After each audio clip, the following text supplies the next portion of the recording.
Hey, Joe, good afternoon, everybody. Good afternoon. I hope you're well. I hope you've had a good start to the week, and thank you for joining us. I apologize. We had a little bit of a technology hiccup there, okay, for a Monday, but we're here now, and hopefully you can hear my voice and hopefully you can see the slides. If you are joining us here in the live room, if you can just confirm that in the chat box would be very much appreciated. And yeah, here we are, Monday Market Matters for today, 27th of January 2025, where we're going to talk about trading trend continuations. Fabulous. Thank you, Sam. Much appreciated. So, Monday Market Matters is our regular webinar series with the aim to help traders just be prepared and ready for the start of the US markets on this Monday afternoon. As I said, we'll be starting there in about 15 minutes or so. So every Monday, 2 o'clock London time, we take a look at the major news coming out for the week ahead. Do a major piece on education. As I said, today is going to be about trading trend continuations. We'll always have a look at the tools, the platforms and tools that you have available to you as an ActivTrades client. And then, as always, we'll finish with a little look at the live markets at the start of what is going to be, I think, an interesting US session.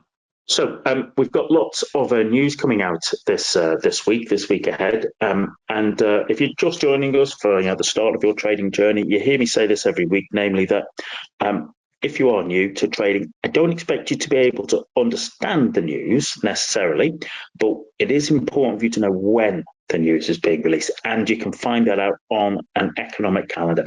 There is an economic calendar on the ActivTrades website and elsewhere, so there's no reason not to be able to find out when the big major news is coming out. And this week has been a rather interesting week already. So, of course, last week we had the inauguration of Mr. Trump and all of the, let's say, the bullish giddiness that came with that.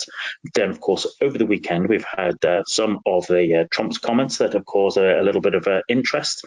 And then, of course, we've also had the fallout from the DeepSeek Chinese AI tool being released and being seen to effectively provide a better service than sort of things like OpenAI's ChatGPT, but also utilizing, or rather not requiring, the latest AI chips, okay? And that is having an impact on markets, as we've seen overnight and to go. We'll look at that in a bit of a moment. And we have that at the same time as we have a rather busy, eventful week coming up for ourselves. So, as I said, it's always important to know when the really big major news is coming out for the week. And when I look at the economic calendar for this week, I particularly look at the sort of tomorrow afternoon, okay? And I say afternoon because I'm here speaking on London time, but I appreciate we have global audience, so just make sure that you're aware of it compared to your own local time. So we've got consumer confidence coming out of the US tomorrow afternoon. People will be interested to see, as we've now Mr. Trump's in power, what is consumer confidence like? Is he inheriting a confident consumer, or are there dark clouds ahead? On Wednesday, we have Australian data, okay, their CPI data, their inflation numbers, okay, and people, of course, are always interested in that, even though, people think we've moved away from inflation being the prime driver of interest. That is not the truth. It'll always be of relevance and interest to us. In the UK, we have Mr. Bailey, the Governor of the Bank of England, speaking.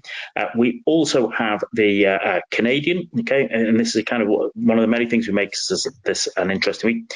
Wednesday afternoon, we have the Canadian Bank of Canada rate statement, and there is an expectation that they're forecasting another 0.25% rate interest cut in Canada, and of course, so people will be interested in that, and also the press conference afterwards. But then, of course, probably the major element for Wednesday, and in fact probably for the week, is of course we have the FOMC statement and their press conference on what is Wednesday evening. At the moment, people are not expecting any kind of change, but they will, of course, be intrigued to see how the press conference goes and what is the kind of the narrative and the trajectory that comes out of those comments. Thursday, we have the ECB, the European Central Bank, have their policy statement, and they are forecast to cut again by 0.25% this week.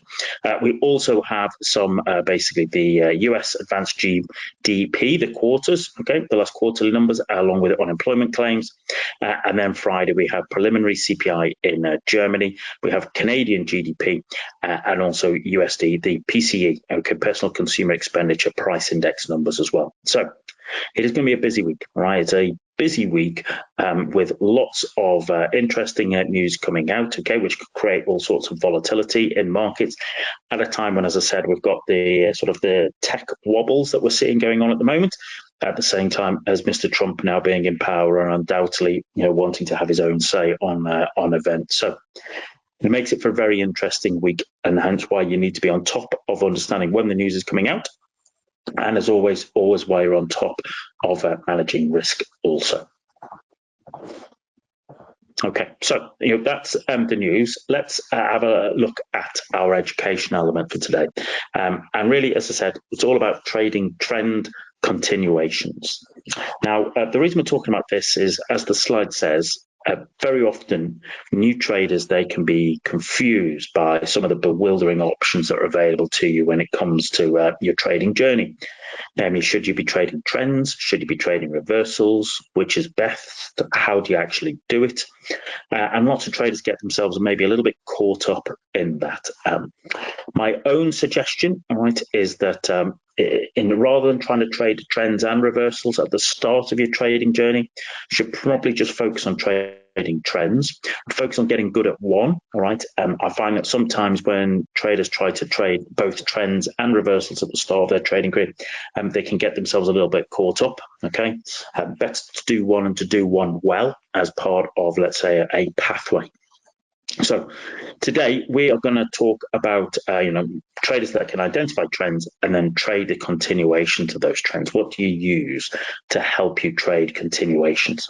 It'd be interesting to know, for those of you who are joining us here, you're in the live session here in the room, how do you operate yourself? Are you a trend trader, or are you a reversal trader, or do you try to do both?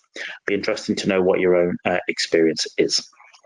Philip says, "Yep, I'm a trend trader," and that's great. That's absolutely fabulous. Okay, it's it's about knowing who you are. Okay, it's not about trying to be all things to all people or to engage in every market. It is about doing a few things very, very well. That's what all good traders work on.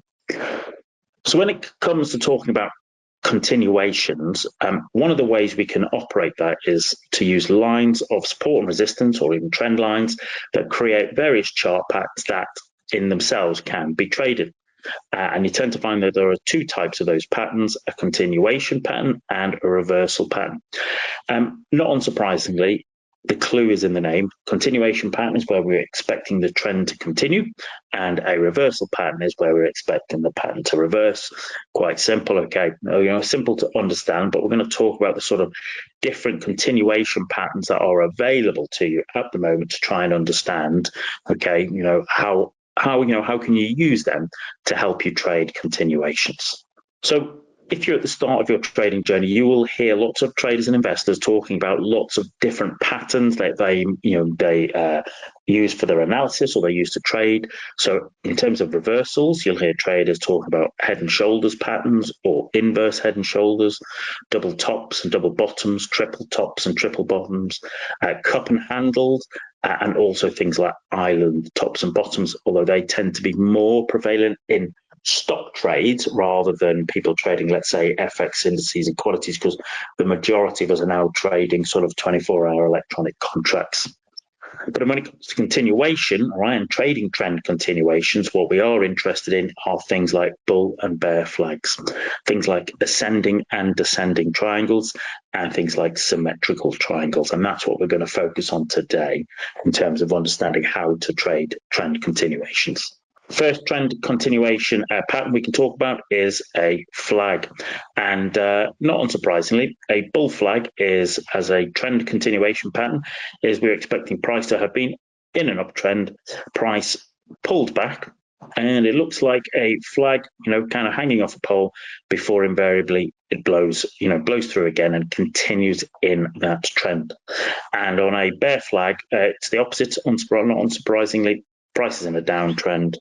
Price retraces, looking like, let's say, an upside down flag, before it basically continues in its trend. Now, the kind of interesting thing that the way traders look at that is to invariably what in classic technical analysis would be that you identify the flagpole that you come into the pattern with, and then you would look to extend that as a means of identifying a target for you. That's the way we would look with let's say classical trend patterns. So here's just actually a very small, simple example on on a dollar yen 5-minute chart. I like to sort of show examples from all sorts of time frames and all sorts of asset classes to show that once you practice and understanding seeing these, actually, you're recognized to be able to have the cognitive recognition ability to identify them and then trade them. So dollar yen has been in a downtrend. It forms it is a flag. It is a very slight one, okay? It doesn't have to be huge, okay? As I said, this is on a dollar yen 5-minute chart, but we would identify the flagpole and then use that as a prediction for our target, okay? And that is how, whether you're trading a bear flag or a bull flag, or whether you're trading it on an intraday scale or, on a, bigger daily, weekly scale, the rules remain the same. And just a couple of different examples here from different, as I said, different assets, different instruments. This is a weekly chart for WTB Whitbread. Okay, it's a UK equity, and I'm just showing it because actually, it is in an uptrend, and price actually pulls back here, and it forms that flag pattern. Now, here is a little bit of a trader tip that I like myself. Okay, that I use is that. When we're getting a flag pattern and a pullback, at the end of it, I like it to be ended by either a pin bar or an engulfing candle. That gives me an indication there that, in this case, the bulls have stepped back in, okay, and they have wrestled control of the market, and that what we're looking for is invariably is to sort of run the trade in terms of it's giving us an indication that momentum has returned and we're starting to push our way up. Okay, that's just a little trader tip from my own experience. And if we were to look at here, okay, just excuse my drawings. Okay, I'm a better trader than I'm an artist. That particular flag pattern there, that finished with a very large engulfing candle. If we look here, okay, that flag pattern there also ended with a engulfing candle, key reversal candle before it fired up itself. So, as I said, for me, I like to see the flag pattern end with either a very strong rejection candle like a pin bar, or an engulfing candle. In this case, a bullish engulfing candle. So that's just my own little, as I said, my own little kind of experience from trading flags. Yeah, and actually, we've run a little. A little bit into a lower time frame on daily flags. Okay, we could see that once price was above its averages, okay, above the 20, above the 50, above the 200 in its uptrend. Well, we can see that basically we had quite a few flag patterns, and look at that particular flag pattern. It was ended there by a bullish rejection candle, bullish pin bar before it flew up. This one here, okay, was a bullish engulfing candle, couple of bullish rejection candles before price flew up. And here we had a bullish pin bar here, okay, rejection off the also a level before price worked out and actually worked its way back up towards the recent highs. So, as I said, flag patterns occur across all instruments and all time frames. And as I said, I found from my own experience, making sure the end, the final bit is just a like a stock rejection candle, like a pin bar or an engulfing candle, helps enormously. Just even an example on Facebook or Meta as it's known these days here, just even weekly charts. Okay, I do an awful lot of my analysis and trading off weekly charts. Okay, the good thing I think for the weekly charts, you can do it at the weekend when the markets are closed. You can take your time. Okay, and it it allows you to watch. You get a little bit of time to see a pattern unveil itself. And so here we had this was a flag pattern, and a flag pattern that also it ended here. Okay, what was it ended with? Well, it ended with it's a bullish pin bar, bullish rejection candle off the 20-period moving average, and we can see from where our flagpole was how we actually we moved in terms of it was just a very classically pure bullish flag pattern. Worked out nicely. All right, and as I said, When you're looking at these on the higher time frames, that can work very, very well for you. You can take your time to identify and work them. But then equally, I also know traders who trade flag patterns off 5-minute charts. Okay, so once you've practiced and started to see flag patterns and you're happy and comfortable with them, you'll notice that you'll find them everywhere. So another continuation pattern that can help you with trend continuations are ascending and descending triangles. Okay, so remember, these are trend continuations. So an ascending triangle, we would be expecting price to basically have been in an uptrend, and then what happens is we meet a level of resistance, almost like a roof. Excuse me.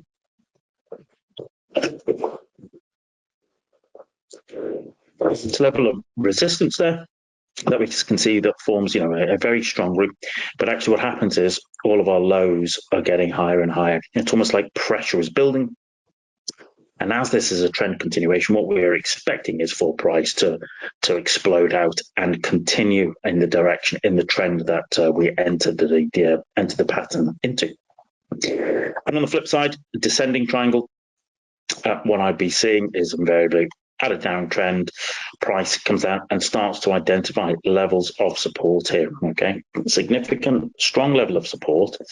But what we're looking at is each of the highs is getting lower. It's like, as I said, like pressure is building, and what we're expecting is price to basically explode out and continue in the direction that it entered the pattern. So that's what we look for in a descending triangle. So just another short-term intraday example from pound against Japanese yen. Here we can see the resistance level, okay? And sometimes people might identify that quicker because maybe their eyes are drawn to recognizing the kind of each of the highs becoming lower, and then we're able to also identify that sort of support level. And you can see descending triangle. And in terms of understanding our pattern, well, and in terms of understanding what our target is, we can identify the first swing in the pattern, all right, and identifying that distance between the swing point and the resistance level. That gives us our base price target, which we're able to project forward from the breakout, and that gives us a very nice target to work towards. On the flip side, okay, in an ascending triangle, we can see that basically price reaches a level of resistance, okay, and it's pretty flat line there, right, okay, just going sideways. And then what we can also see is there's a support level that is providing, okay, each low is getting higher. Think of it, it's just like it's pressure building, and then bang, it pops out and away it goes. And as I say, for this one, what's always interesting to see is that once we had got in to that trend continuation, well then, a little bit later, what did we create here? Well, what we created here was a flag pattern, bullish flag pattern, that once again was, finished. The flag was finished with a bullish rejection, a pin bar before basically price broke out there. So it's, it's not unusual to see a couple of continuation patterns like that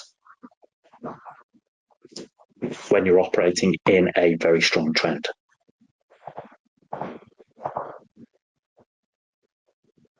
And once again, we're looking for the base price target from the swing to the support line, and then we're able to project that forward from the breakout to give us an identification of a possible target. So a variation of that is symmetrical triangles. So not unsurprisingly, unlike ascending and unlike descending triangles, we can see that the symmetrical triangles is, both the highs and the lows are getting tighter. And actually, and the way I personally always like to look at it is it's almost as like price is coiling up. Okay, there's pressure building, price is coiling up, and we're getting ready for it to blow out and continue. And remember, because we're looking at trend continuation patterns, what we're expecting is that it's more likely to move in the direction of the continued direction of the trend that we came into, the symmetrical triangle. So short-term example here, okay, we've got our resistance level, we can see our support level. And, as I said, I always think of it as a kind of prices building up, prices tightening up, right? Price is tightening up, okay, it's like a coiled spring. and we're expecting it to blow. And in this particular case, we've been in a downtrend, and so we are expecting that downtrend to continue. That's what we're looking at.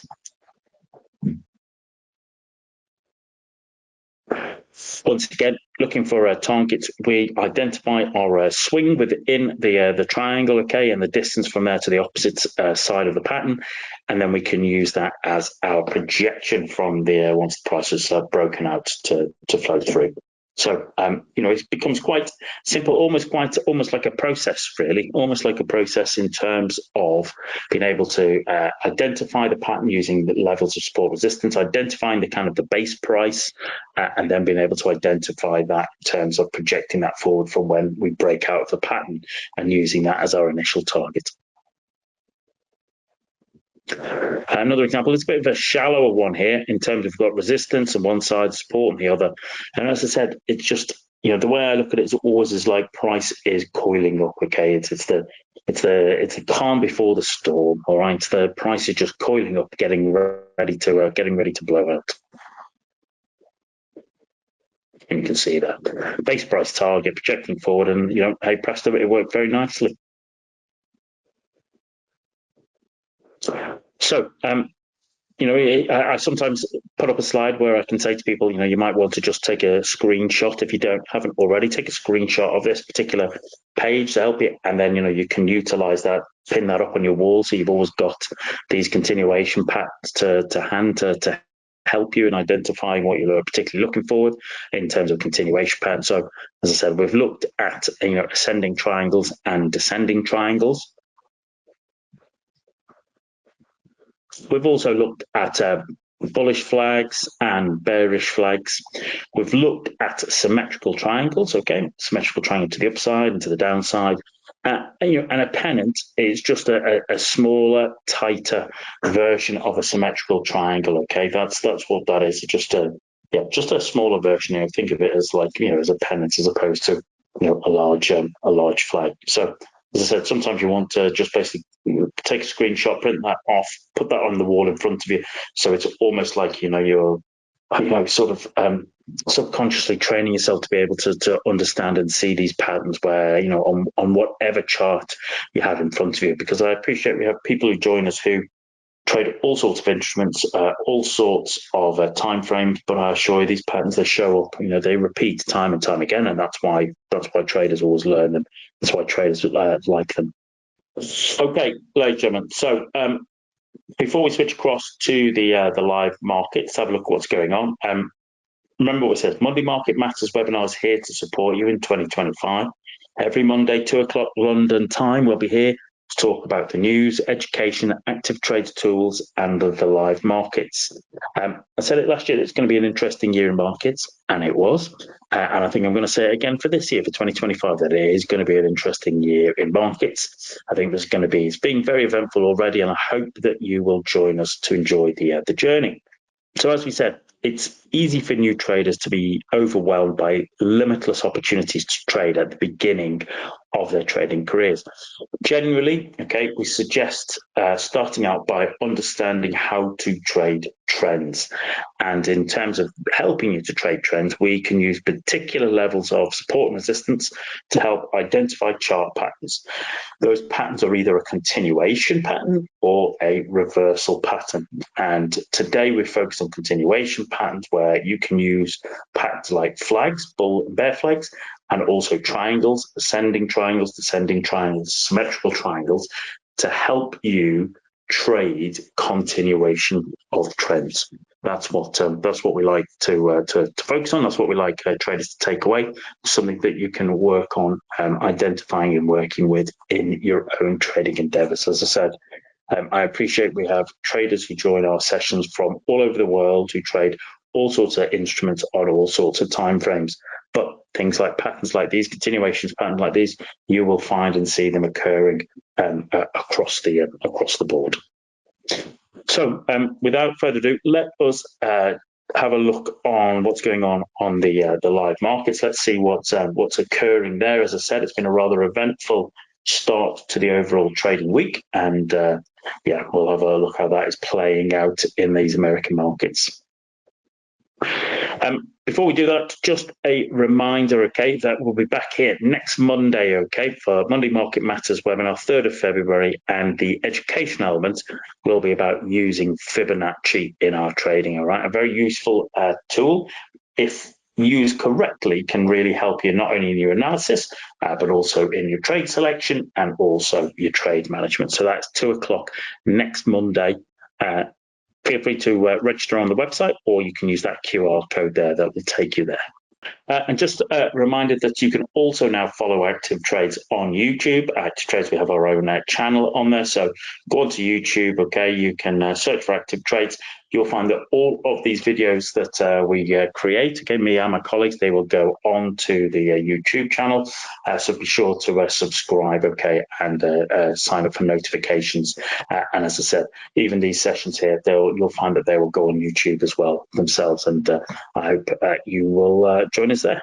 Okay, so just bear with me and we will switch across to the live market, see what's been going on. Just a reminder, if you've got any questions or comments or feedback, or if there's particular topics you'd like to see me cover, well then, you can do so. You can contact the English desk at ActivTrades on 0207 6500 567, or email them englishdesk@activetrades.com.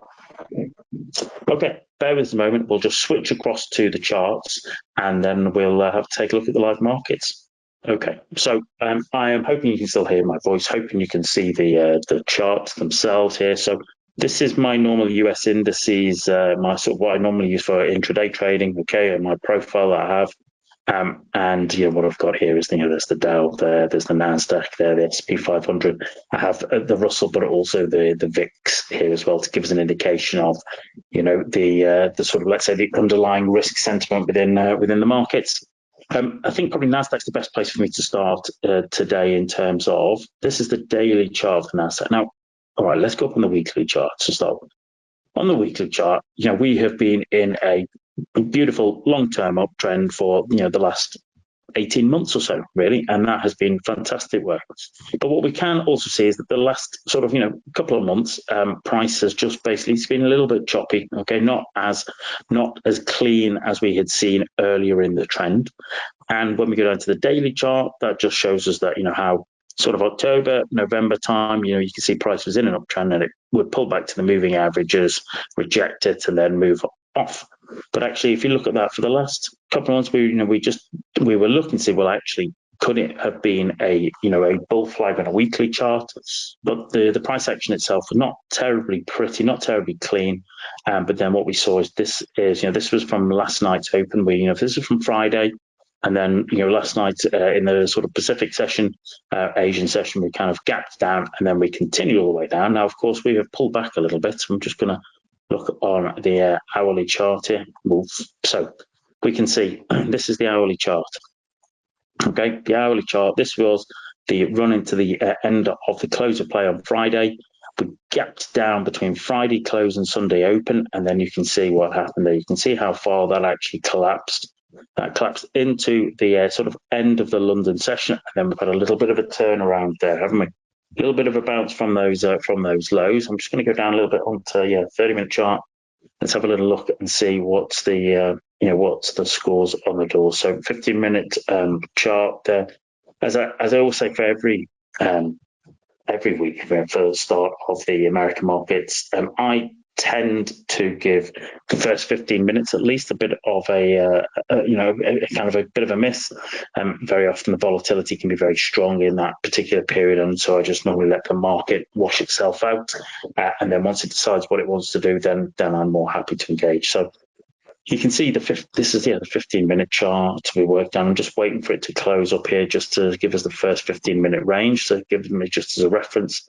We go up to the 30-minute chart. That was the kind of end of the Asian session there. I wonder if it'll do itself anything there. Let's go on to the 15-minute chart. Just looking for a kind of fractal to give us ideas of particular areas that might be of interest as the market works its way. So I'm just kind of intrigued. We can see already. You can see a 5-minute chart there. Okay, is getting pretty large there. How long have we got? This is 1444. So we've got about 5 seconds, okay, or so until the first 15 minutes candle is complete, which is what we want to see. Just there we go.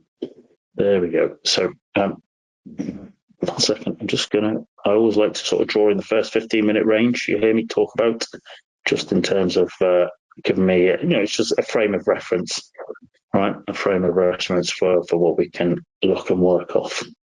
Just looking, that was the open. So we went from 21,300 to, was it 21,107? So just under 200 handles in the first 15 minutes. All right, what's that, about 192, 193, just in my head. That's what we're seeing there, okay, on the Nasdaq. So having absolutely collapsed during the sort of overnight Asian session, we've worked our way up, and then we've just gone a little bit. Just looking at that there now, just going to the 1 minute chart. We're just going to watch on that, okay? That's just been, kind of a positive bounce. Perhaps not a real surprise, because I think there would have been lots of people who, lots of programs, buy and sell programs, will have just added in and just basically bought because it's oversold. We'll have to wait and see throughout this session today whether it's got the energy and the enthusiasm to maintain that. So we'll watch that. We can see that it had an impact because the VIX, which had kind of closed last week, or did close at 1635.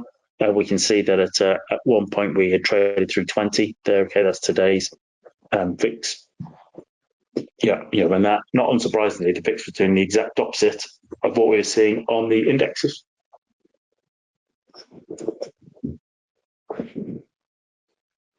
Excuse me. Remember, the VIX is all about the options on the S&P, but as I said, it is kind of used as the fear and greed indicator, and so it's not unsurprising to see that if we let's have a look at the S&P, that it's it's inversely working compared to the actual price action in the indexes.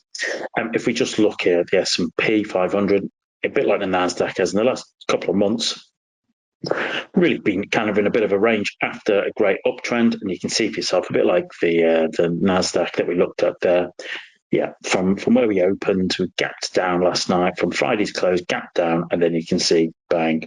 And we've pulled back a fair bit on that. It wouldn't surprise me if we were traded up to the 220 zone there, about 60, 50. Okay, traded into that. That wouldn't surprise me at all.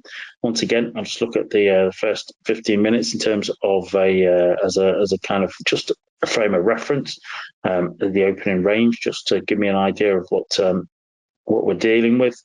Okay, just excuse my drawing, just to try and get the drawing in here for us. Bang. Okay, so looks like we might be about to go a bit higher on that. Yeah.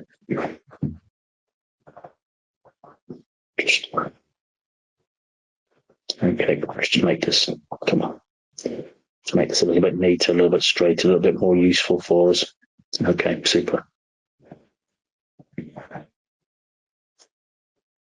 It's kind of a similar tail to Nasdaq that we've just looked at. Okay, I'm just looking to see. I wonder if that's going to just pop its way out there, the S&P. So we can see the Nasdaq. You can see the Nasdaq's on the 1 minute chart. You can see we've already popped out. So I would expect the S&P to follow through. And what has the Dow been doing? The Dow, interestingly, has already bounced its way back. There, look at that. From we didn't gap down as deep, we didn't fall as deep as the Nasdaq, but you can see we've already traded back up to the sort of the smallish gap that we had there on the Dow, and you can see how we just turned around there, didn't we? Just as the price dropped, there we go. As the price dropped overnight, and then we just got into the London session, and we just sort of 9 o'clock London time this morning, we just turned around there, and I've just worked our way back up there. Once again, let's just draw in that opening range, so we've got something to work with to understand. Give us a frame of reference as always. I find it really helpful for me. Okay, so there we go. So we're just going to look at that. We can see there. We can see. Let's just make the VIX a little bit. So we can see that having popped up there at about 10:30 this morning, we've subsided there in the VIX. Okay, we've subsided quite considerably, as I said, from above 20 to what we're trading at 1755. So I would just be. We'll just keep an eye on that, okay? I'll just be interested to see whether they've got enough whether it's got enough to push it higher. Okay, that's what we're looking at. All right, we'll come back to that in a moment. In the meantime, let's have a look at what the dollar is doing. Okay, because there is an element of a link.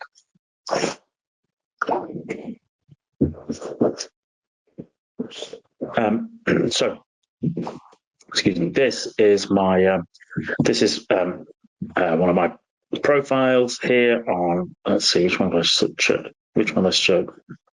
I chosen here. We have all sorts of tech hiccups. All right, today there's clearly every man and his dog is on the internet and intrigued to see what's happened. Okay, how's it going there? So just bear with us a moment. Come on, let's just.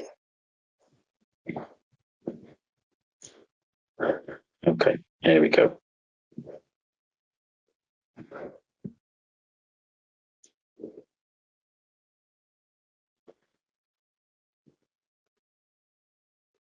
Right. Okay. Super. So what we have here is what we've got is the dollar here, dollar index. Come on. It's just. So what we have here is this is the dollar index. Okay, dollar index, a dollar profile, the weekly chart of the dollar index. We can see, you heard me talking, those of you join us, we've had a fantastic run there, okay, dollar strength. And just, in front of the inauguration, we got to the big round number of 110 there, didn't we? Just literally touched it. And then you can see for yourself, we've fallen away quite considerably there, okay, from being at 110. We were trading as low, we're just trading around about 107 now. Part of that is to do with Trump's inauguration. Of course, we've talked about this for months, is about what was actually going to happen, the difference between his rhetoric and what he actually did once he was in power. And he did not come out with immediate tariffs, and especially immediate universal tariffs. So that took the strength away from the dollar, and sort of some of that strength flowed to the other sort of G7, G10, G20 currencies, okay? And that's what we're seeing there. We're going to have a look at that in a moment. But, as I said, we can see that has just come off there, okay, in the weekly chart. And then when we go down to the daily chart here as well, we can see that, as we looked about, this is January in the daily chart. Price had been in a very strong trend. And then we hit 110, right there on the money, big round number. And then invariably, what happened was, we just basically put it in a false breakout, followed by this becomes an evening star. It also becomes a head and shoulders. And then you can see for yourself, we've just drifted away down. And I'm curious now, because now on Friday, we closed beneath the daily 50-period moving average, something we haven't done since back in October. Okay, so you can see, how long we've been trading above it. So now, of course, we want to see how is this actually going to operate? Is this going to bounce off that 50 and continue dollar strength, or are we just going to have a little bit of a dead cat bounce before we roll over? Okay, so the price action isn't especially clear there at the start of the week. We might have to wait a couple of days, all right, to get some clarity, because I think we might not get clarity until after the FOMC statement on Wednesday night. That might be one of the big driving elements. So I'll just be keeping an eye on that. But as I said, that kind of dollar weakness of the last 2 weeks, that is reflected also in the other major currencies we trade the dollar against. So just, as you can probably see here, let's just bring up the drawing pen. So Aussie dollar, which had been in a strong downtrend, the last couple of weeks, we've had a little bit of a relief rally. Same goes for Kiwi dollar, strong downtrend, a little bit of a relief rally. Euro dollar, okay, it dropped, and then actually, it's just the inverse of the dollar index, okay, and that's what we've seen there. Dollar against Canadian dollar, yes, last week was, kind of a big old candle and bearish close, but not as clear as these others. Pound against dollar, okay, that's, having dropped, the sterling had a little rally last week, even considering how weak sterling has been. Dollar against Japanese yen, we can see, this year, that has been a sign of yen strength, dollar weakness, and then dollar against Swiss franc has been a strong trend. But you can see for yourself the last couple of weeks we have seen that dollar weakness and a little bit of Swiss franc strength, right? And that's what we're working with at the moment. Okay, that's what we're particularly looking at. Let's just clear this down. I'm kind of curious to see what. Here we go. Bang. I'm just a bit curious. Let's just get rid of these drawings. Let's have a little look at bang. Yeah. Okay. Let's have a little look at the dollar. Dollar against the Swiss franc. Dollar against Swiss franc had been not dissimilar, okay, not massively dissimilar to the here we go, to the dollar index. Okay, it's very similar. We had been in a long uptrend. Okay, you can see there, and that also we printed as part of that long uptrend. We printed a very nice bull flag. Okay, this is quite a big one. But we ended it with a pin bar bouncing, rejection gap bouncing off the supporting trend line and the 50-period moving average. People might also say, well, Paul, you could have thought of this as a flag pattern, and that is distinctly possible as well. Okay, but as I said, I kind of like to see my flag patterns end on it's something like a rejection candle, an engulfing candle, like pin bar here. It didn't do that so much, although it did go higher, but that actually will happen, as I said, we've rolled over.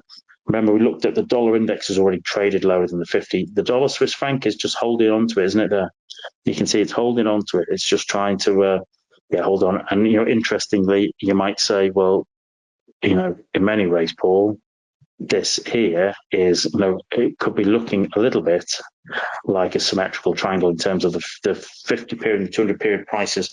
Price has been coiling up there, as what I was saying earlier, and then actually what we can see is it just blew its way out there now. You're using the 200 period moving average as the support line. The price didn't come down there, but you can definitely see there. You might actually even say, Paul, well, actually, I think of it more as a descending triangle, okay? More of it as a descending triangle in a downtrend, okay, in the 4-hour downtrend. That's what you'll see some people in terms of how they'd like to trade patterns. That's what they will. That's what they'll be looking at there. Let's just get rid of this, I think. So clearly that's been going on there. Dollar Swiss, so we're seeing that dollar weakness carry on its way through. Whilst we're here, let's have a little look at gold. Now you see gold had been once again in a really very nice uptrend there. The weekly chart, very nice uptrend, okay? And then actually what we had was almost like a symmetrical triangle there on the weekly chart. Remember, this is a continuation pattern, so we're expecting it to continue in the direction we came into it. And that's what's happened so far. And I wonder whether we will drift our way up to at least to these kind of recent highs. We've got just underneath it. In the daily chart, we just got just underneath it. What I'm looking at also is the kind of, if we look at the hourly chart there as well, super. I'm just looking at, I'm just looking at here, because there's been a few little patterns here, even on the sort of shorter time frame there. So, bang, some people look at that and say, wasn't that a bull flag for us, Paul? You might say, I could have drawn that much better. Some people might say, well, Paul, was that bull flag, or was this a bit of a symmetrical triangle? I think you're probably pushing it there, but it's definitely prices are kind of coiling up there as it gets ready to maneuver, and that's what we're interested in seeing. Lots of people would look at kind of like micro flags. So just once you're in an uptrend, price pulls back a little bit, and just puts in lots of little flag patterns. You'll find lots of people will like to trade like that. Okay, personally, I like to see it very, very clear, almost like just falling off the mark. So, like for example, some people might say that, Paul, is that not a flag pattern? I'd say that's a little bit, probably pushing it a little bit, but certainly this kind of as a bull flag, which we worked our way up at, and now we're looking to see, well, okay, how's this going to continue? How's that going to continue? Okay, a lot of this, I think, will be to do with the dollar, and a lot of that dollar will be, as I said, because of the big economic data we've got coming out this week, the reaction to the sort of AI tech boom, the shots across the bow that have been fired, and then of course you've got ZFOMC and also Mr. Trump commenting as well. So that's going to make for that to be interesting. All right, for the last couple of minutes, let's go back to the sort of the US indices and have a look at how they are doing. Okay, for the last minute or so, have they continued, or are they just literally the kind of the first frenzy of the first sort of 15, 30 minutes? Is that now coming to an end there? Interesting. So, Nasdaq. Nasdaq has continued. All right, Nasdaq has continued to from the open bullish, and it is grinding its way there. All right, grinding its way. There's once again, you might say, well, Paul, there will be lots of that's just quite a lot of traders who will just look at that, okay, as flag patterns.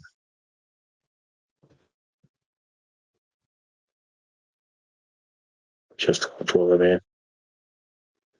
Yeah. There'll be lots of traders who will try and draw them in as flag patterns. Interesting to come back up to this level of resistance. Okay, tapped off it, but it just that to me on the 1 minute chart that's grinding higher. Okay, so I want to see does the high of the 50-minute range, does that hold? Okay, in which case we could go higher. Does it hold or does it roll over? In which case I think we might head back into the middle. I'm just seeing how are the others. The Dow, they've kind of slowed down a bit after that kind of flurry, I would suggest, of the after that kind of first minute flurry. We can see that the Dow hasn't, whereas the Nasdaq went back to the highs on the session. We're kind of quite within that on the Dow. The Dow is not as Dow's not pushing as well, but see the S&P has just been, and the sort of the VIX is just lowering a little bit, which would, when VIX lowers, you would expect prices to be rallying a little bit on that. On the intraday gold, let's have a look. Yeah, it is, as we were saying earlier, there's a lot of swings there based on what it's trying to achieve. Gold. As I said, I think everybody for this, everybody's probably the algos have had their madness for the first sort of 5-10 minutes, and now everybody's sat there trying to work out what's the plan for the rest of the day and the rest of the week. So it's going to make for an interesting session. Okay, ladies and gentlemen, we'll have to draw it to a close there. Thank you for joining us for our session today. Apologies, we're a little bit late today. We're just a little bit of the technology was fighting us. Okay, occasionally that happens, but nonetheless, I hope you found today's session useful. I hope it gives you a little bit of help, a little bit of insight. As I said, it's a busy week ahead, so make sure that you're on top of the news flow and also that you're managing risk. I hope you have a fabulous trading week, everybody. And I hope you'll join us next Monday, 2:00 London time, where we'll talk about using Fibonacci in your trading. Until that time, trade well, everybody, and we'll speak to you soon. Take care. Cheers.